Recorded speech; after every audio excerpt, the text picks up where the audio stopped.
উনি 5 মিনিট ঘুরে বেড়াচ্ছে।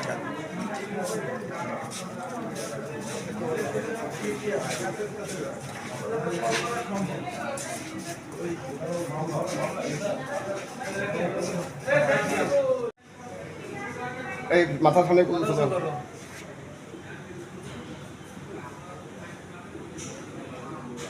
এবার টাকা সামনে টাকা সামনে টাকা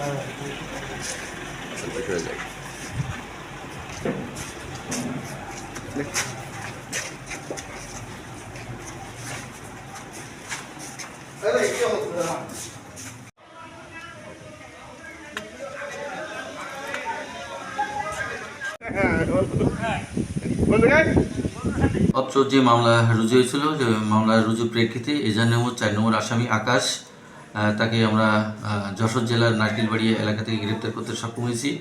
এই মামলার অন্যান্য যারা এজাহারী আসামি আছে তাদেরকে গ্রেপ্তার করার জন্য নিয়মিত অভিযান পরিচালনা অব্যাহত আছে। আমাদের শান্তি শৃঙ্খলা রক্ষার জন্য গোবরা এলাকা এবং বাঁশগ্রাম এলাকায় আমাদের পুলিশ ফোর্স মোতায়েন করা আছে।